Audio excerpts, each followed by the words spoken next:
بسم اللہ الرحمن الرحیم۔ السلام علیکم، ویلکم ٹو زیبو وائس۔ کیسے ہیں آپ سب لوگ؟ انشاءاللہ ٹھیک ٹھاک ہوں گے، بخیریت سے ہوں گے۔ تو جی، ناول جو میں پڑھنے جا رہی ہوں اس کا نام ہے دشت الجھن کا ستارہ، پارٹ 2 ہے۔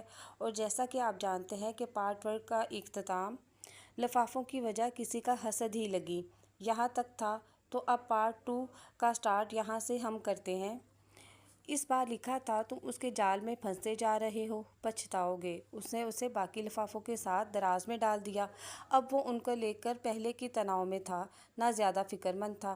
پہلا لفافہ جتنا اہم لگا تھا، اب وہ اہمیت ختم ہوتی جا رہی تھی۔ شادی کے دوران وہ اپنی تیار کردہ فہرست والوں پر نظر رکھے تھا۔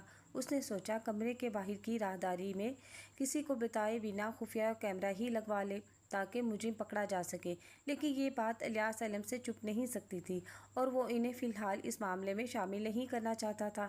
شادماں نے اس کی لائی سرخ ساڑی بھی سنبھالی اور معاذ کو بھی سنبھالا تھا۔ شادی میں موسم سرما کی آمد کے آثار تھے اور نسرین کی ہدایت پر وہ الماری سے معاذ اور زید کے سرد کپڑے نکال رہی تھی۔ چیزیں ادھر ادھر کرتے ہوئے اس کے ہاتھ فرح اور اس کی شادی کا البم لگ گیا۔ زید نے اپنا کام سمیٹ کر لیپ ٹاپ بند کر کے ایک طرف رکھا اور اسے دیکھا۔ وہ الماری کے کھولے فرش بیٹھی تھی اور اٹھ کر اس کے پاس آیا اور کھڑے کھڑے ہی جھانک کر اس کی محویت کا مرکز دیکھا۔ یہ کہاں سے ملا تمہیں؟ وہ البم دیکھ کر چونکا۔ نکاح سے قبل نسرین اس کے کمرے سے اس قسم کی ساری چیزیں لے گئی تھی۔ اس نے سر اٹھایا۔ وہ اس قدر گم تھی کہ اس کا سوال فوراً سمجھ نہ سکی۔ یہی تھا۔ اس نے نچلی دراز کی طرف اشارہ کیا۔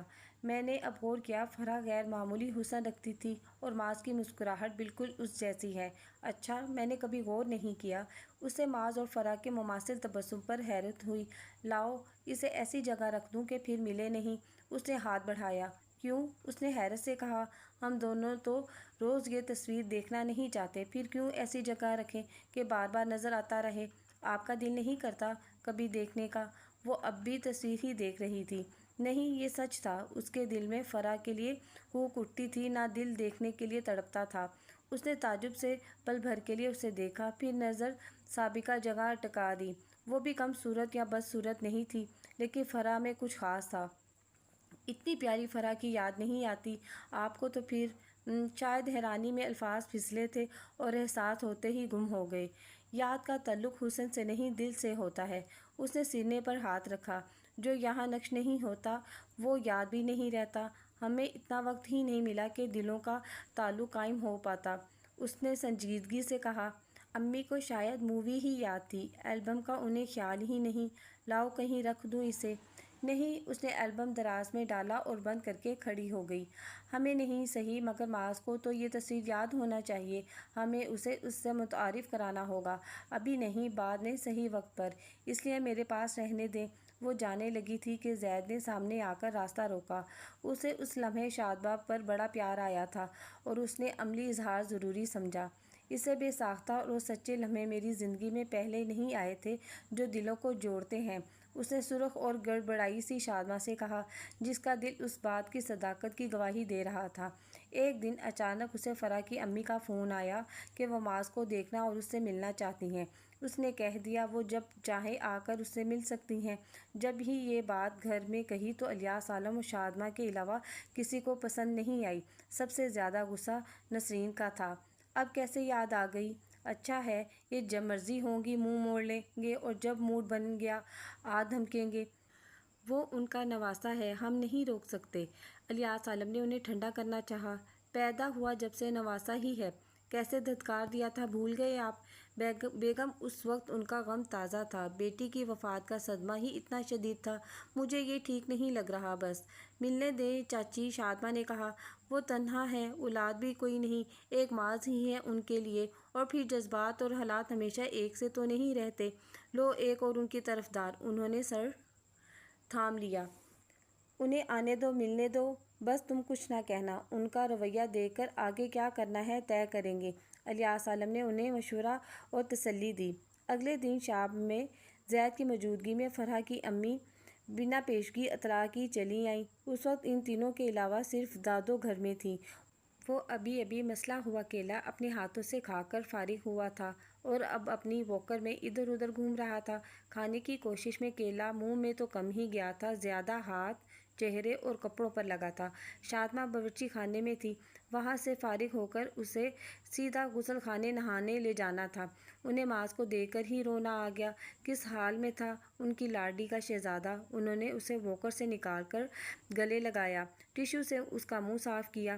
اجنبی چہرہ اور گود معاذ کو بے آرام کرتے تھے۔ اس وقت بھی اس نے بس رونا شروع کر دیا۔ وہ اس طرح اسے پیٹتی تھی کہ دادو اور زید کو اسے ان کی گود سے لینا مناسب نہیں لگا۔ رہائی نہ پا کر معاذ نے رونا شروع کر دیا۔ آ گئی ماما! اس کی آواز سن کر شادماں اندر سے کہتے ہوئے ہال میں آئی اور ٹھٹک کر رک گئی۔ فرح کی امی آواز پر پیچھے پلٹی۔ اس کا حلیہ نفیس تھا، استری شدہ نیا سا گلابی لباس، سلیقے سے جمے اور چٹیا میں گھندے بال، شفاف چہرہ، آنکھوں میں کاجل، ہاتھ میں کنگن۔ انہیں دیکھ کر اس کا دلکش تبسم دم توڑ گیا تھا، ان کے دل پر گھونسا پڑا تھا۔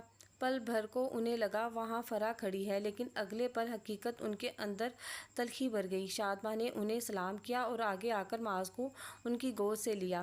میں اس کا منہ دھلا کر لاتی ہوں۔ فرح ہوتی تو اس کا بیٹا کبھی اس حال میں نہیں ہوتا۔ ان کا جتاتا تلخ لہجہ سنتے ہی کمرے میں جا رہی شادماں ایک لمحے کو تھم گئی۔ اس سے پہلے اس قسم کی بات یا موازنہ کسی نے نہیں کیا تھا۔ ابھی قدم اٹھایا ہی تھا کہ پاس کھڑے زید نے اس کا بازو پکڑ کر روکا۔ آنٹی، آپ اس گھر میں جب آنا چاہیں آ سکتی ہیں، کسی کو اعتراض ہے، نہ کوئی بندش ہے، لیکن ایک بات قبول کر لیں، اب ہمیشہ کے لیے معاذ کی ماں شادماں ہے۔ ایسا کچھ نہیں ہے جو فرح کر سکتی تھی اور شادماں نہیں کرتی ہے۔ بے اختیار امنڈے آنسو شادماں کو حیران کر گئے۔ اسے دونوں باتوں کا اندازہ نہیں تھا کہ معاذ اور اس کے رشتے میں اٹھی انگلی اسے اس قدر دکھ دے گی اور ان کے رشتے کا اعتراف اور اقرار اس قدر دل گداز کرے گا۔ زید نے بات مکمل کر کے اسے دیکھا، اس کے آنسو گر رہے تھے۔ اسے آہستہ سے اس کا بازو آزاد کیا۔ شادماں نے اسے نظر ہٹائی اور آگے بڑھ گئی۔ فرح کی امی نے آنسو صاف کیے۔ انہیں خود اپنی کیفیت سمجھ میں نہیں آ رہی تھی۔ آپ بیٹھو تو، دادو نے ماحول کا بھاری پن دور کرنے کے لیے ان سے کہا۔ وہ معاذ کو تیار کر کے باہر آئی۔ تب تک نسرین اور الیاس عالم بھی آ گئے تھے۔ ماحول میں تناؤ تھا جو الیاس عالم اور زید ہلکا کرنے کی کوشش کر رہے تھے۔ فرح کے والد نہیں آئے تھے، اس بات پر نسرین اور چراغ پاتی۔ وہ جانے لگے تو زید اور الیاس عالم انہیں گیٹ تک چھوڑنے گئیں اور نسرین ان کی ان حرکتوں پہ بلک رہی تھیں۔ ان کے جاتے ہی دادی، خالدہ اور بھابھی ذیشان کے ساتھ آ گئیں۔ پھر بڑی دیر تک ان کی شکی القلبی اور اب استحقاق جتانے والا غلط رویہ موضوع بحث رہا۔ خالدہ اس معاملے میں نسرین کی ہم خیال تھیں۔ وہ چپ چاپ سب کی سنتی رہی، کہا کچھ نہیں۔ اس کا ذہن اب ان سے ہٹ کر کہیں اور الجھا تھا۔ غیر متوقع مہمانوں کی آمد اور ان کے تواضع نے اسے ذہنی جسمانی طور پر تھکا دیا تھا۔ پھر معاذ بھی آج تنگ کر رہا تھا۔ بڑی مشکلوں سے وہ سویا تھا تو اسے جھولے میں لٹا کر وہ اپنی جگہ لیٹ گئی۔ زید ٹیبل لیمپ کی روشنی میں کوئی کتاب پڑھ رہا تھا۔ اس کی نڈھال طبیعت اسے بھی محسوس ہو رہی تھی، اس لیے وہ لیٹی تو بھی اسے کچھ نہیں کہا اور کتاب پڑھتا رہا۔ ذرا دیر بعد ہلکی سوسو پر وہ چونکا اور ایک دم اس کی نظر اپنی میز کے دراز کی طرف اٹھی۔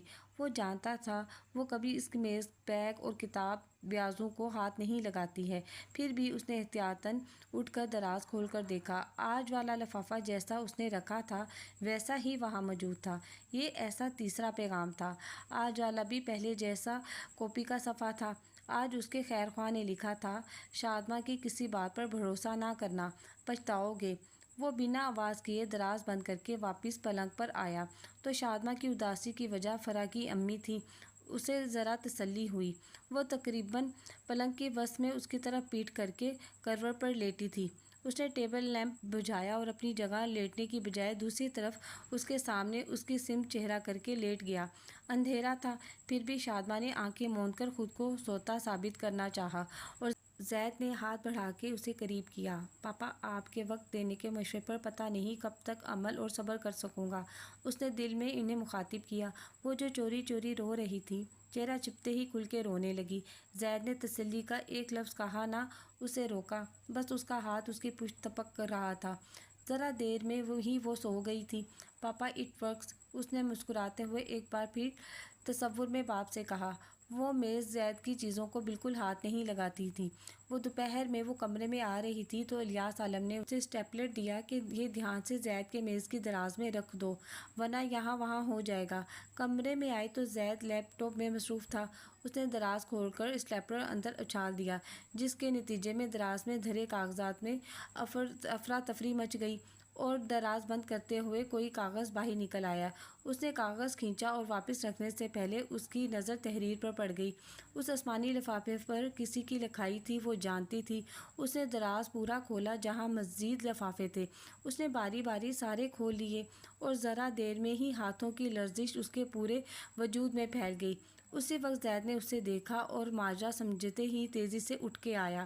اس نے کاغذات شادمہ کے ہاتھ سے لیے تو اس نے خود کو سنبھالنے کے لیے میز کا سہارا لیا۔ زید نے اسے شانوں سے تھام کر پلنگ پر بٹھایا۔ یہ سب کب سے؟ وہ ہکلاتے ہوئے چند الفاظ ہی ادا کر سکی۔ شاید شادی والے دن سے۔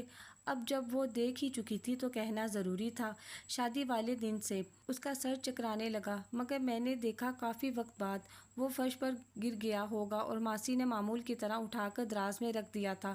پہلے دن سے؟ اس نے چکراتے سر کو تھاما۔ اس کے ماتھے پر پسینہ بھرا۔ لیکن وہ ایک پیغام نہیں تھا اور بھی تھے۔ اس کی بات جاری تھی مگر وہ سن نہیں رہی تھی۔ زید کا مفاد تو معاذ کے لیے ایک معقول اچھی دوسری ماں تھا، تو پھر داغدار ماضی، مشکوک کردار والی عورت کو پہلی فہرست میں ہاتھ پکڑ کے باہر کر دینا چاہیے تھا۔ لیکن یہاں کیا اپنا مطلب، فرض اور ضرورت کے علاوہ بھی کچھ تھا، اور جو وہ اب تک اس گھر میں تھی، یہ کچھ اسے آج تک اپنے کسی رشتہ دار سے نہیں ملا تھا۔ یہ کچھ بھی ہو سکتا تھا۔ سب بھلا کر بحیثیت انسان اس کی ذرا سی فکر، حالات سے قطعی نظر اسے بدلنے کی کوشش کے بجائے وہ جیسی بھی ہے اس شادمہ کو قبول کرنے کی کوشش، اس کے مسئلے کی وجہ سمجھنے کی تک و دیار، رشتے میں توقعات کے ساتھ وہ آسودگی اور وقت کی فراہمی کہ وہ کھلنے کی ہمت کر لے۔ دادی، ماں باپ، بہن بھائی، دوست، کوئی بھی اسے یہ کچھ نہیں دے سکا تھا۔ کسی نے اس کے لیے گنجائش نہیں رکھی تھی۔ اس نے زید کو دیکھا اور وہ اس قدر کھوئی سی تھی کہ زید رک گیا۔ شادمہ، اس نے پکارا اور وہ رونے لگی۔ اس کی آواز خاصی اونچی تھی۔ عام طور پر اس وقت سب اپنے کمروں میں ہوتے تھے، پھر بھی دروازہ کھلا تھا اور اسے لگا اس کی آواز کوئی سن نہ لے۔ وہ دروازہ بند کرنے اٹھنے لگا تھا کہ اس نے ناگہاں وقت میں اس کی حسرت پوری ہوئی۔ اس نے سینے سے لگی بیوی کو دیکھا، پھر کھلے دروازے کو، اور وہی کیا جو ضروری تھا کہ اس وقت سارا گھر بھی اکٹھا ہو جاتا تو اسے پرواہ نہیں تھی۔ تم کس لیے اتنا رو رہی ہو؟ کچھ دیر اس کے چپ ہونے کا لا حاصل انتظار کرنے کے بعد اس نے دھیرے سے پوچھا، کسی نے مجھے تم سے بدظن کرنے کی کوشش کی اور ناکام رہا۔ مجھے ان میں لکھی کسی بات کا یقین نہیں ہے، اس لیے رونا آ رہا ہے۔ وہ سنبھل کر دھیمی آواز میں کہتی اس سے الگ ہوئی کہ آپ نے ان سب کے بعد بھی مجھ سے نفرت نہیں کی، شک نہیں کیا۔ ہمیں ساتھ رہتے زیادہ وقت نہیں ہوا ہے، پھر بھی میں اس بندے کی عقل کا ماتم کروں گا جسے تم سے نفرت ہو۔ آپ کو ڈر نہیں لگا ذرا سا بھی؟ اگر ایک بات درست ہوتی تو بظاہر کوئی مجھے خبردار کر کے خود کو میرا خیر خواہ ثابت کرنا چاہ رہا تھا، مگر مجھے یہ میری خیر خواہی سے زیادہ تم سے دشمنی لگی، تمہاری زندگی خراب کرنے کی کوشش۔ اگر یہ سب جینوئن تھا تو اس انسان کو مجھ سے ملنا چاہیے تھا، یا کم سے کم فون کرتا، میسج کرتا۔ اگر یہ واقعی سچ تھا تو اس کے لیے چھپنا اور یہ طریقہ اختیار کرنا دونوں غلط تھے، اور جب میں نے ذرا سوچا تو یہی بات مجھے اس انسان کی نیت اور مقصد کے غلط ہونے کا یقین دلا گئی۔ پھر میں نے ان میسیجز سے زیادہ کون اور کیوں پر توجہ دی، اور ہاں، تمہاری دماغی حالت پر مجھے کبھی شبہ نہیں ہوا۔ وہ مسکرایا۔ میں نے اپنے طور پر پتہ لگانے کی کوشش کی تو پہلا شک عاقب پر گیا، لیکن یہ اس کا کام نہیں ہے۔ یہ وہ ہے جس کی ہمارے گھر تک رسائی ہے۔ مجھے معلوم ہے یہ کون ہے۔ اس نے سر جھکا کر دھیرے سے بم گرایا۔ وہ یہ لکھائی اچھی طرح پہچانتی تھی۔ اس کا رد عمل بے یقینی اور شدید حیرت لیے تھا۔ پھر تم نے کیسے اسے اتنی کھلی چھوٹ دی؟ اسے کنفرٹ کیوں نہیں کیا؟ روکا کیوں نہیں؟ سر عام ذلیل کیوں نہیں کیا؟ مجھے کیوں نہیں بتایا؟ اس کے اندر ایسے کئی سوال مچرے، لیکن زید خاموش رہا۔ وہ ایسے کسی شخص کی موجودگی سے باخبر ہوتے ہوئے چپ تھی، اپنی شادی شدہ زندگی داؤ پر لگائے تھی۔ اس کا مطلب تھا یہ بہت غیر معمولی بات تھی۔ آپ مجھ سے بدظن نہیں اور یہ کوشش بیکار ثابت ہوئی ہے تو اسے ایسے ہی رہنے دیں۔ ہم یعنی تم چاہتی ہو اس طرح کے لیٹرز کمرے میں ملتے رہیں اور ہم یوں پیش آئیں جیسے کچھ ہوا ہی نہیں ہو؟ زید کے سوال پر اس کا جھکا سر اور جھک گیا۔ بات عجیب اور نامعقول تھی مگر وہ یہی چاہتی تھی۔ نہیں شادماں، زید نے نرمی سے کہا، تم اس سے بے خبر ہو مان کر میں اپنے طور پر اس کی تہہ تک پہنچنے کی کوشش کر رہا تھا اور تمہاری پھپھو کے گھر تک پہنچ بھی گیا تھا۔ شادماں نے جھٹکے سے سر اٹھایا۔ لیکن اصل کلپرٹ ذیشان نہیں ہے۔ تم جانتی ہو تو مجھے بتاؤ، تم مجرم کو بچانا اور چھپانا چاہتی ہو۔ شاید وہ تمہارا کوئی عزیز ہے اور میں اس تک پہنچ کر اسے بے نقاب کرنا چاہتا ہوں کیونکہ تم مجھے عزیز ہو۔ تمہیں ایسی مصیبتوں سے چھپانا اور بچانا میرا فرض ہے۔ وہ بے حد سنجیدہ تھا۔ مجھے ایسے ہی تو اس شخص سے محبت نہیں ہو گئی۔ شادماں نے اسے دیکھتے ہوئے سوچا۔ زید، اس نے زید کے ہاتھ اپنے ہاتھوں میں لیے۔ وہ کسی انوکھی کیفیت میں گھری تھی اور وہ اس پیش قدمی پر قربان ہی تو ہو گیا۔ وہ آگے کچھ کہتی اس سے پہلے دروازے پر دستک ہوئی۔ زید کا دل کیا زور سے چیخے، چلے جاؤ، اور ادھر سے وہ اس کے ہاتھ چھوڑ کر کھڑی ہو گئی۔ کون؟ آ جائیں۔ نسرین اندر داخل ہوئی۔ ان کے ہاتھ میں شادماں کا فون تھا۔ تم کچن میں چھوڑ آئی تھی، بھابی ہیں۔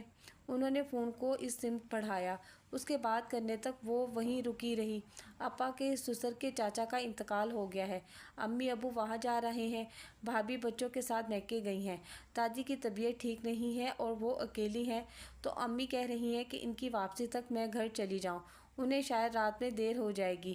بات ختم کر کے اس نے کہا، اچھا جاؤ، زید چھوڑ دے گا تمہیں۔ ماں سو رہا ہے۔ اس نے جھولے کی سمت دیکھا۔ اسے رہنے دو، وہ رات میں واپس ہی آنا ہے۔ جی ہاں تو اتنی دیر رہ لیتا ہے ماں۔ وہ گفتگو درمیان میں چھوڑ کر اس کے گھر روانہ ہو گئے۔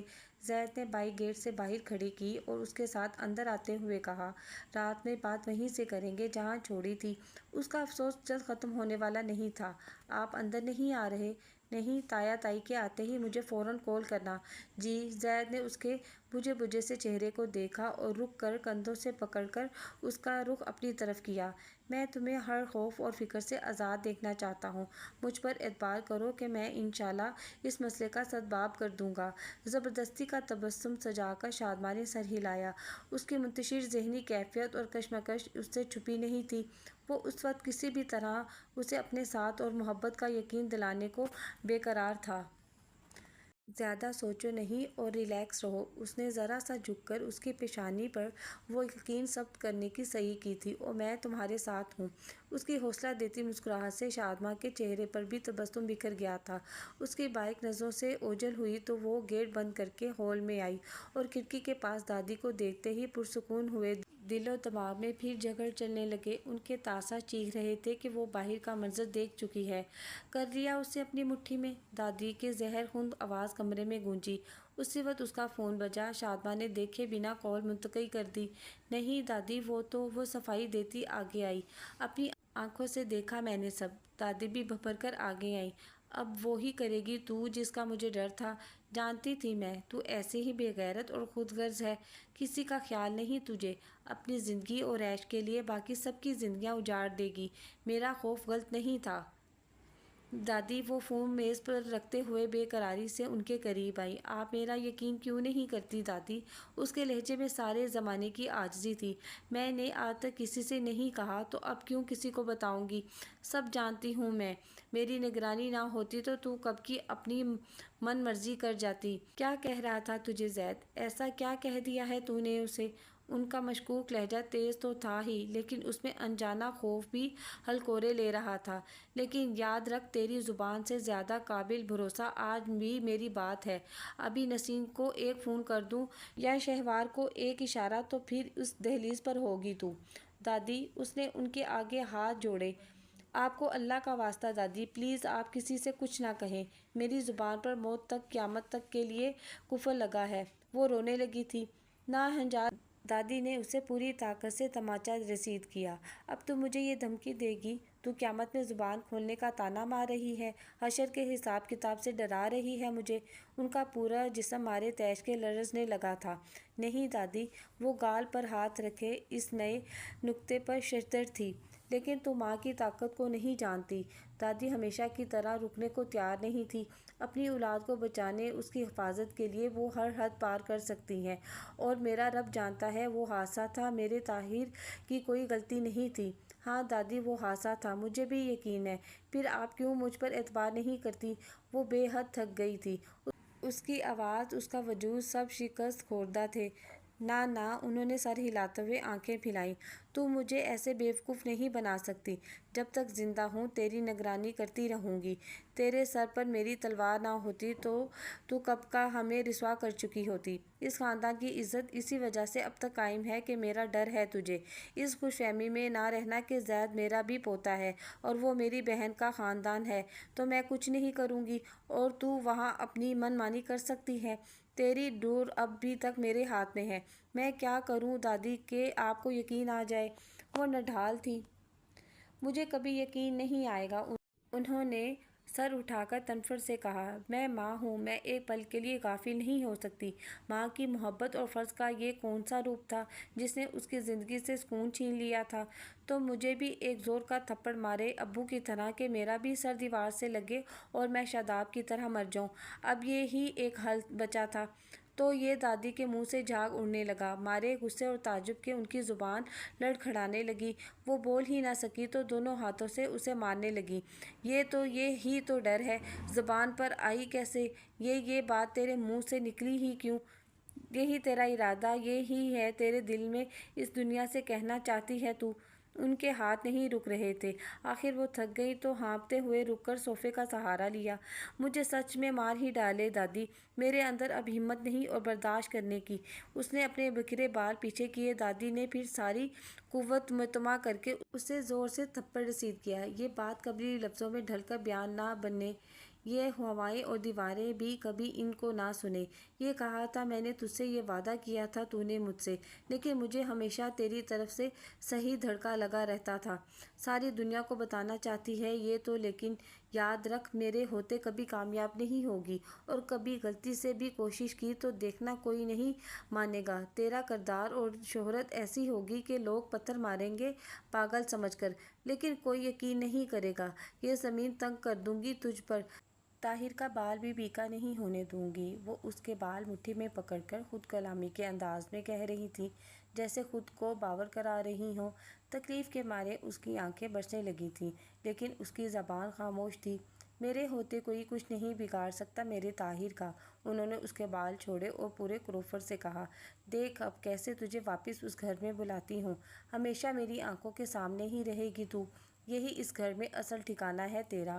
وہ غیظ و غضب سے لرزتی دوسرے کمرے میں چلی گئی اور شادماں بے جان سی صوفے پر گر گئی۔ اس کی مسافت کا کسی کو اندازہ نہیں تھا۔ وہ بچپن سے دادی کے وہموں سے بھاگ رہی تھی۔ قدم مسلسل سفر میں تھے، ایسا سفر جس کی سمت متعین تھی نہ منزل تھی۔ دادی نے تمام عمر کے لیے یہ خاردار اور سنسان راستہ اس کا مقرر کر دیا تھا۔ وہ 8 سال کی عمر سے دادی کے ہاتھوں کی کٹ پتلی تھی، ایسی جیتی جاتی کٹ پتلی جس کی وہ جب چاہیں سانسیں روک لیتی تھیں، جہاں چاہتی اسے گرا دیتی، پٹک دیتی تھیں۔ اس کے دل میں اتری محبت کی چاندنی اور سکون کی کرنوں کی عمر بڑی مختصر تھی۔ زید، اس نے دل میں اسے پکارا اور وہ رو پڑی۔ تب ہی سامنے میز پر رکھے الٹے فون کی اسکرین روشن ہوئی تو اس نے چونک کر ہاتھ بڑھا کے فون اٹھایا اور جھٹکے سے کھڑی ہوئی۔ اس نے دیکھے بنا اپنی دانست میں جو کال منقطع کی تھی وہ دراصل ریسیو ہو گئی تھی، اور ابھی ابھی دوسری طرف زید نے فون بند کیا تھا۔ اس نے منہ ہر ہاتھ رکھ کر سامنے دیکھا جہاں دروازے میں نمودار ہوا تھا۔ اس نے ایئرپوڈ کان سے نکال کر جیب میں ڈالا اور کچھ کہنے جا رہا تھا کہ وہ اس سے چپ رہنے کا اشارہ کرتی تیزی سے اس کے پاس آئی۔ آپ جائیں پلیز۔ اس کی رنگت خطرناک حد تک سفید ہو گئی تھی۔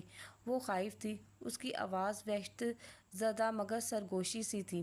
زید کو اس لمحے شادماں کی اذیت اور اکیلے پن کے احساس کے ساتھ ہی اس کے لیے اپنے جذبات کی شدت اور گہرائی کا ابھی ادراک ہوا تھا۔ کچھ منٹوں پہلے وہ جس فکر مند شادماں کو چھوڑ گیا تھا وہی اسے تکلیف دہ لگ رہا تھا، مگر اس وقت جو اس کے سامنے تھی وہ اس کا تصور بھی نہیں کر سکتا تھا۔ اس نے کسی اور ہی احساس کے زیر اثر شادماں کے بکھرے بال ہاتھوں سے سنوارے۔ پلیز، اس نے ہاتھ جوڑے۔ وہ خوف اور یاس کی آخری حد پر تھی۔ میں تم سے کچھ نہیں پوچھوں گا۔ زید نے اس کے بندے ہاتھ نیچے کیے۔ اس کی آواز بھی سرگوشی سے زیادہ نہیں تھی۔ اس کے آنسو رواں ہو گئے۔ زید نے بازو پھیلا کر اسے خود سے قریب کیا اور وہ دبی دبی آواز میں اور تیزی سے رونے لگی۔ کسی کی موجودگی کا احساس دادی کو بھی ہو گیا تھا۔ وہ اٹھ کر ہال کی طرف بڑھی اور ٹھٹک کر رک گئیں۔ دروازے سے نظر آ رہا منظر ان کا بدترین خدشہ، ان کا ڈراؤنا خواب تھا جس کے ظہور کو روکنے کے لیے وہ صحیح غلط بھلا برا ظلم ستم رتبہ مقام رشتہ سب بھلا چکی تھیں۔ انہوں نے ہر ممکن حربہ استعمال کیا تھا کہ ان کی پوتی کسی کے قریب نہ ہو سکے، کسی کے ساتھ اتنی آسودہ نہ ہونے پائے کہ اس کے آگے اپنا دل کھول دے، مگر سارے داؤ بے کار گئے اور ساری تدبیریں رائیگاں کے فیصلہ مٹ گئے تھے۔ اس کے آنسو، دکھ، زخم کچھ بھی راز نہیں رہا تھا۔ جو بڑی مشقت سے انہوں نے کھڑی کی تھی وہ دیوار ڈھہ گئی تھی۔ اسے سمیٹنے والا اس کی زندگی کا سانجی اسے گلے لگا کر مان اور اعتبار سونپ چکا تھا۔ تبھی زید کی نظر ان پر پڑی۔ اس کی نگاہوں میں نفرت، تعصب اور بے خوفی تھی۔ یہ کیسے ہو گیا؟ یہ کبھی نہیں ہونا چاہیے تھا۔ کہاں غلطی ہوئی مجھ سے؟ اب دادی کا دل ڈھولنے لگا۔ انہیں بے تحاشا گھبراہٹ نے گھیرا۔ وہ پل بھر میں پسینے میں شرابور ہو گئیں۔ بیٹے کی عزت، اس کا نام، خاندان، رسوائی، انہیں سب یاد آیا۔ ان کا سر چکرایا اور دل میں درد کی لہریں اٹھنے لگیں۔ وہ سینے پر ہاتھ رکھ کر جھکیں۔ ان کی حالت دیکھ کر زید شادماں کو چھوڑ کے دوڑا، لیکن اس کے پاس آنے تک وہ زمین پر گر چکی تھیں۔ ہسپتال میں شادماں کے ابو اور بھائی ڈاکٹر سے بات کر رہے تھے۔ زید ان کے ساتھ تھا۔ دادی کو ہارٹ اٹیک ہوا تھا۔ اس وقت وہ خطرے سے باہر لیکن انتہائی نگہداشت میں زیر علاج تھیں۔ ڈاکٹر سے بات کرنے کے بعد طاہر علی اور داراب کسی کام سے نیچے چلے گئے تو زید اس کے پاس آیا۔ وہ ایک گوشے میں چپ چاپ بیٹھی تھی۔ اسے اس وقت کچھ محسوس نہیں ہو رہا تھا۔ اس کے اعصاب اور احساسات سن تھے۔ دادی ابھی ٹھیک ہیں، تشویش والی کوئی بات نہیں۔ وہ اس کے بازو میں بیٹھ گیا۔ شادماں نے کچھ نہیں کہا۔ اب گھر چلیں؟ تایا جان اور داراب ہیں یہاں؟ اس نے بس سر ہلایا۔ تب ہی نرس باہر آئی اور کہا، مریض سے ملنا ہے تو کوئی ایک بندہ مل سکتا ہے؟ جی۔ وہ کھڑا ہو گیا۔ نہیں زید، اس نے گھبرا کر زید کا ہاتھ پکڑ کر روکا۔ اس وقت میں انہیں یقین دلا دوں کہ میں کسی سے کچھ نہیں کہوں گا تو ہی وہ پرسکون ہو گئی۔ وہ کسی پر یقین نہیں کرتی۔ وہ پھر رونے کو تھی۔ مجھے کوشش تو کرنے دو۔ ان کے ٹھیک ہونے اور سنبھلنے کے لیے انہیں مطمئن کرنا ضروری ہے۔ وہ اسے تسلی دے کر اندر چلا گیا۔ مشینوں میں جگڑی دادی کچھ بولنے کے قابل نہیں تھی۔ انہیں اس وقت وہاں اس کے آنے کی امید نہیں تھی۔ اس نے دیر نہیں کی اور جھک کر ان کے کان کے قریب ہوا۔ آپ وعدہ کریں کہ اب اس بات کو لے کر شادماں سے ایک لفظ نہیں کہیں گی تو مجھے اپنے بیٹے کی قسم ہم تینوں اور تایا جان کے بعد کسی پانچویں کو میری طرف سے اس بات کی خبر نہیں ہوگی، نہ شادماں کسی سے کچھ کہے گی۔ وہ مضبوط لیکن نرم لہجے میں بول رہا تھا۔ مجھے شادماں کے علاوہ کسی اور چیز کی پرواہ نہیں ہے۔ دادی نے آنکھیں موند کر گویا وعدہ کیا۔ برسوں پرانے حادثے کو بھول جائیں اور جلد سے صحت مند ہو کر گھر لوٹیں۔ اس نے ان کے جھریوں زدہ ہاتھ پر ہاتھ رکھتے ہوئے کہا تھا۔ گھر واپس ہوئے تو سب اس کی صورت اور حلیے کو دادی کی اچانک بیماری کا اثر سمجھ رہے تھے۔ رات کے کھانے اور معاذ کو سلانے کے بعد وہ خود زید کے پاس آئی۔ وہ میز کے قریب آ کر رکی تو زید جو کچھ لکھ رہا تھا رک گیا۔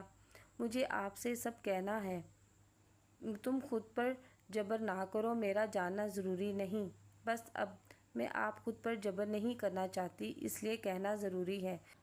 وہ پہلی بار بلا جھجک پورے اعتماد سے اس کی آنکھوں میں دیکھ رہی تھی۔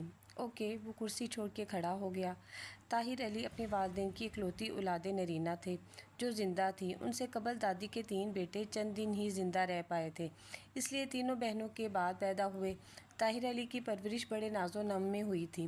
ماں باپ نے انہیں ہتھیلی کا چھالا بنا کر پالا تھا۔ وہ کم گو تھے اور مزاج میں ملنساری نہ تھی، اور غصے کے بہت تیز تھے۔ ان کا غصہ سارے خاندان میں مشہور تھا۔ ان کی موجودگی میں بیوی بچے سہمے سے رہتے تھے، سب سے ضرورتاً اتنی بات کرتے اور اپنا گوشہ پکڑے کسی نہ کسی کام میں خود کو مصروف رکھتے تھے۔ جتنا وقت وہ گھر سے باہر رہتے تھے وہ ہی سب کے لیے کھل کر سانس لینے کا وقت ہوتا تھا۔ ان کی چادریں، پردے، گدوں اور تکیوں کی دکان تھی، جہاں سے یہ بنی بنائی چیزیں فروخت کرنے کے ساتھ ساتھ ان کے سینے بنانے کا بھی کام ہوتا تھا۔ ان کا کاروبار واجبی سا تھا۔ لیکن شادی کے بعد خالدہ کے بھائیوں نے ان کی بہت مدد کی تھی۔ خالدہ کا خاندان معاشی طور پر ان سے مستحکم تھا اور شہر اور خاندان میں ان کا اثر رسوخ بھی کافی تھا۔ ایک لحاظ سے ان کے بہت احسانات تھے طاہر علی کے خاندان پر۔ شادمہ اور شاداب جڑواں تھے اور ان سے بڑی افشا اور ان میں 9 سال کا فرق تھا۔ افشا سے بڑا دراب، فنشا اور درخشاں 10، 12 اور 14 سال بڑے تھے۔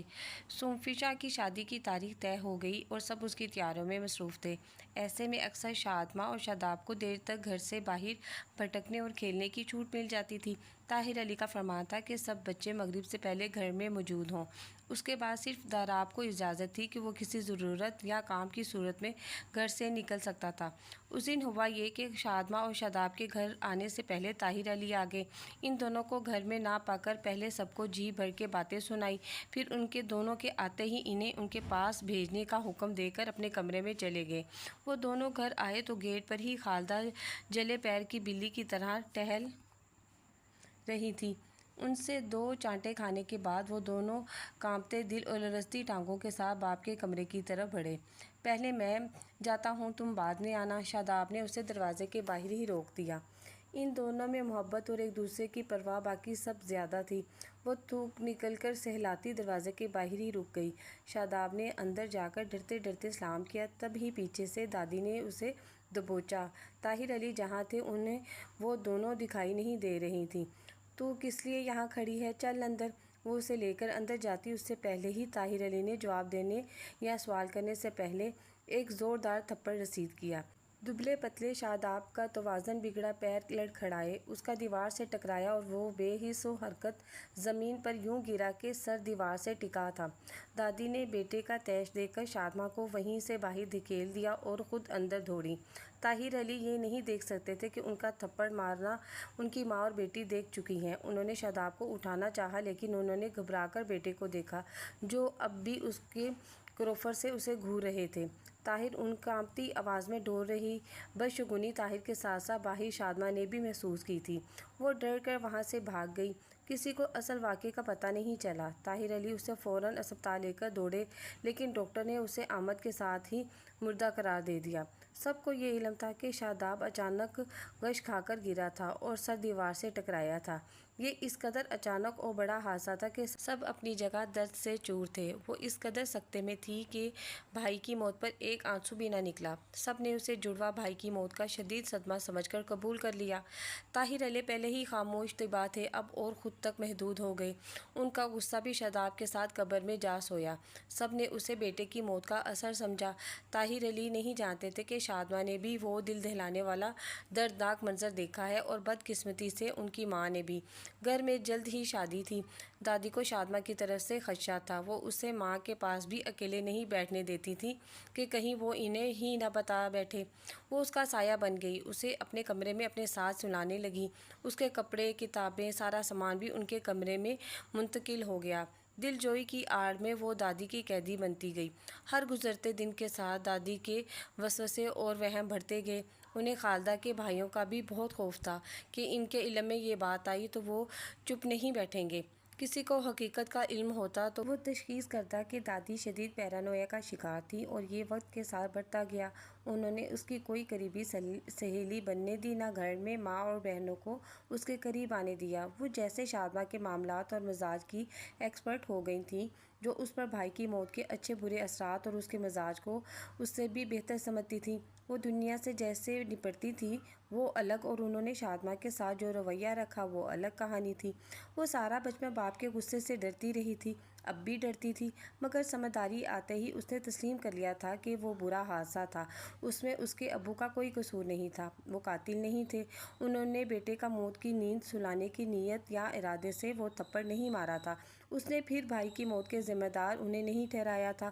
وہ محض شدید طیش کے خطاوار تھے اور اسے مردوں کے بلکہ ہر کسی کے غصے سے ڈر لگنے لگا تھا جو ایسا ناقابل تلافی نقصان کرتا تھا۔ اس نے باپ کو معاف کر دیا تھا لیکن اسے اپنے باپ کے شعلہ برستی آنکھیں نہیں بھولتی تھیں، اور اب اس میں کسی بھی مرد کی آنکھوں میں دیکھنے کا حوصلہ نہیں تھا۔ وہ ایک عام سی پر اعتماد لڑکی ہوتے ہوئے بھی اس کمزوری کی وجہ سے دبو اور ڈر پوک کہلانے لگی۔ اسے ابا پر ترس بھی آتا تھا جو اس حادثے کے بعد بدل گئے تھے، لیکن ایک غسیلے مرد کا خوف اس کے اندر گہرائی میں جا بیٹھا تھا۔ دادی کو اس پر یقین تھا نہ کسی اور پر۔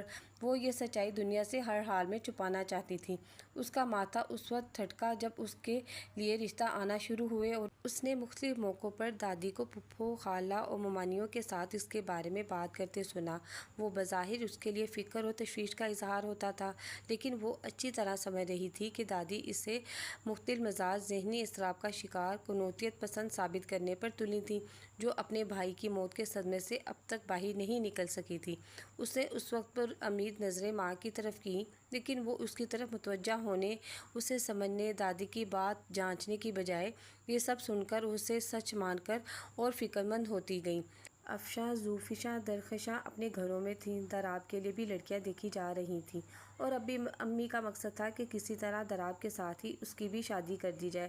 وہ اس کے لیے پریشان تھی، ہر وقت اس کے مستقبل کے لیے سوچتی رہتی، مگر اس کے اندر کبھی نہیں جھانکا۔ وہ اسے دنیا داری سمجھاتی اور سکھاتی رہیں۔ ان کا مستحی نظر اس کی شادی تھا، جس کے بعد سارے مسائل خود بخود حل ہو جانے تھے۔ کئی بار کی نمائش، امی کے وظیفوں اور سارے خاندان کی کوششوں کے بعد بالآخر اس کا رشتہ بھی طے ہو گیا۔ اس کے ساتھ کی دادی کے وہم بھی خطرناک حد تک بڑھ گئے۔ وہ اسے مسلسل ٹوکتے ہوئے اور دھمکاتی رہتی۔ دوسری طرف امی اور بہنیں اسے سسرال اور شوہر کے ساتھ نباہ کرنے کی غراضی برقرار رہتی۔ وہ جو شادی شدہ زندگی کا سوچ کر کبھی گھبرائی نہیں، اب ڈرنے لگی تھی۔ دراب اور اس کی عمروں میں فرق تھا۔ بڑے تینوں آپس میں ایک دوسرے سے بے تکلف تھے، لیکن اس کے ساتھ ان کا برتاؤ ایسا نہیں تھا۔ دراب کا اس پر رعب بھی بہت تھا۔ وہ شاداب کی جگہ نہیں لے پایا تھا۔ شادی کے بعد اس پر بھی اپنے اندر کی گتھیاں واضح ہوئیں۔ وہ گھر کے مرد حضرات یعنی سسر، جیٹھ اور دیور کی موجودگی میں نظریں اور سر جھکائے رہتی۔ اس کے گھر کی نسبت یہاں مرد زیادہ تھے اور سسر اور دیور تو تقریباً سارا وقت گھر میں ہی رہتے تھے۔ باپ کے غصے اور سرخ آنکھوں نے اسے اس قدر بزدل کر دیا ہے کہ اس سے پہلے اسے بھی اندازہ نہیں تھا۔ سب کو اس کی یہ ادا پہلے پہل بڑی بھائی، لیکن یہی انداز عاقب کو آگ بگولا کرنے لگے۔ اپنی ساری کوششوں کے باوجود وہ عاقب کو خوش نہیں کر سکی۔ عاقب نے پیار سے، غصے سے، ہر طرح سے اسے بدلنے کی کوشش کی۔ اس نے بھی چاہا وہ اعتماد سے اس کی آنکھوں میں دیکھے، لیکن پل بھر میں ہی اسے وہ آنکھیں طاہر علی کی سرخ آنکھیں لگنے لگتی اور ساتھ ہی وہ منظر سامنے لہرا جاتا تو حالت غیر ہونے لگتی۔ اس کا یہ گریز اور کیفیت عاقب کو مشکوک کرنے لگی۔ وہ اس کی نگرانی کرنے لگا۔ کس کا فون تھا، اس نے کتنی دیر بات کی، کتنی دیر فون لے کر بیٹھی رہی، کتنی دفعہ میکے گئی، وہاں کون کون آیا اور بھی بہت کچھ۔ وہ اسے صفائی دینے کی کوشش کرتی یا سمجھانا چاہتی کہ اسے غلط فہمی ہوئی ہے تو وہ اور بھڑک جاتا۔ شادماں غصے سے بچنا چاہتی تھی اور عاقب کو اب اس کی ہر بات پر غصہ آنے لگا تھا۔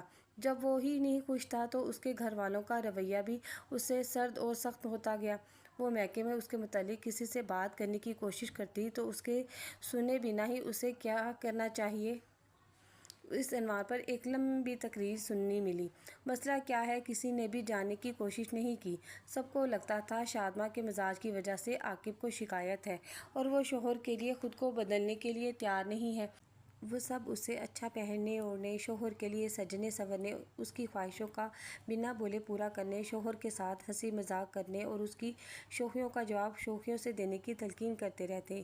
اتنی باتوں کے درمیان وہ کچھ سمجھ پاتی یا فیصلہ کر کے اپنی شادی بچانے کے لیے کوئی لائحہ عمل ترتیب دے پاتی، اس سے پہلے ہی یہ قصہ ختم ہو گیا۔ بیوی بہو دل سے اتر جائے یا دل میں جگہ ہی نہ بنا پائے تو اس سے چھٹکارے کے 100 بہانے ہیں۔ دور دور تک خاندان میں کسی کی طلاق نہیں ہوئی تھی، اس لیے سب کا رد عمل، چاہے وہ حیرت، غصہ، افسوس یا دکھ جو بھی تھا، شدید تھا۔ سسرال میں یہ مشہور تھا کہ عاقب نے شک کی بنیاد پر اسے چھوڑا ہے۔ کوئی مطمئن تھا تو دادی تھیں۔ بھابھی ویسے ہی آرام طلب تھیں، اس نے انہیں بستر پر ہی بٹھا دیا۔ خود کو مصروف رکھنے کے علاوہ اس کے پاس اور کوئی راستہ نہیں تھا۔ طلاق کے بعد وہ خاموش اور تنہائی پسند ہو گئی تھی۔ پھر سب لوگ عاقب کا شک مختلف طریقے سے ایک دوسرے سے کہنے لگے تھے، جو اس کے کانوں تک بھی پہنچتا تھا۔ جتنے منہ اتنے افواہیں۔ مشکوک اور مقروضے تھے۔ بہنوں کو اس کی فکر تھی، وہ اسے سمجھاتی کہ اس طرح وہ بھائی بھابھی کی غلامی نہ کرے، اپنے باپ کے گھر میں ٹھاٹھ سے رہے۔ خالدہ اب اسے بھی وظائف پڑھنے کے لیے دیتی۔ ان کا مقصد ایک بار پھر اس کی شادی ہو گیا تھا۔ سب اسے بدلنا چاہتے تھے، اس کا مزاج، اس کی عادتیں، اس کا رویہ جو گھر والوں کی نظروں میں طلاق کی وجہ تھا۔ وہ چاہتے تھے وہ سب بدل ڈالے، ان کے مطابق معاشرے میں کامیاب زندگی اور سب کچھ اچھا اسی وقت مانا جاتا ہے جب بیٹیوں کی شادیاں ہو گئی ہوں۔ اس نے اپنی ماں کو ساری عمر اسی تک ودود میں مصروف دیکھا، بیٹیوں کے کچھ نیا سیکھنے، کوئی شوق پورا کرنے کے، پہننے اوڑھنے، کہیں آنے جانے، سب کے پیچھے ایک ہی بات ہوتی تھی کہ یہ سسرال میں کام آئے گا یا لڑکے والوں کو یہ پسند آئے گا۔ اس کی طلاق 2 ماہ بعد زید کی شادی ہوئی اور وہ چند ماہ بعد ہی فرح کی وفات بھی۔ فرح کے بعد اس کی خالی جگہ پر اسے بٹھانے کی امی کی کوششیں اس نے بہت پہلے محسوس کر لی تھیں۔ نسرین کو تو بعد میں خیال آیا، لیکن خالدہ پہلے ہی اس مقصد پر کام شروع کر چکی تھی۔ ان کے گھروں میں اچھے تعلقات تھے، آنا جانا بھی رہتا تھا، لیکن اب وہ اکثر اسے بھی ساتھ لے جاتی تھیں، وہاں اسے ماس کے آس پاس ہی رکھتی۔ نسرین کبھی ماس کو لے کر آتی تو وہ ماس کو اسے تھما دیتی۔ حیرت انگیز طور پر ماس اس کے پاس بڑا خوش رہتا تھا۔ صرف امی ہی نہیں، اللہ نے بھی اس کے لیے یہ راہ آسان کرنے کی ٹھان لی تھی۔ دوسرے ماس کے ساتھ وقت بتاتے ہوئے اس کی نیت میں خلوص تھا، وہ یہ کسی مقصد کی وجہ سے نہیں کرتی تھی، اسے بچے سے ہمدردی تھی۔ یہ پیش رفت دادی کو پہلے سے زیادہ بے چین کر گئی۔ اب تو خاندان کا معاملہ تھا، ان کی اپنی سگی بہن کا گھر۔ انہوں نے دادو کو اپنی طرف سے سمجھایا بھی، مگر وہ یہ شادی نہ روک سکی۔ اس نے بھی سوچ لیا تھا اس رشتے میں ساری قوت اور کوششیں جھونک دے گی تاکہ وہ وہاں سے نہ نکالی جائے۔ اس نے پچھلی غلطیوں سے سیکھا تھا اور اپنی کمزوری کو اعتماد کے پردے سے چھپا لیا تھا۔ اب یہاں ہر کسی کو خوش رکھنا اس سے مقصود تھا۔ اپنی مرضی، پسند ناپسند، تمنا طلب، وہ سب پسے پش ڈال چکی تھی۔ ماس کو سب نے وہ ہتھیار بنا کر اس کے سامنے پیش کیا تھا جسے استعمال کر کے وہ اپنے قدم وہاں مضبوطی سے جما سکتی تھی، اور یہ سچ بھی تھا کہ ماس باقی سب کے دلوں تک پہنچنے والا پل تھا۔ شادی کے بعد اول ماس کے ساتھ اس کا رویہ انہی باتوں کے زیر اثر تھا، لیکن جلد ہی عورت کے اندر کی ازلی ممتا بیدار ہو کر اسے اس سوچ پر شرمندہ کر گئی، اور اس معصوم کو اس نے صدقے دل سے گلے لگا لیا تھا۔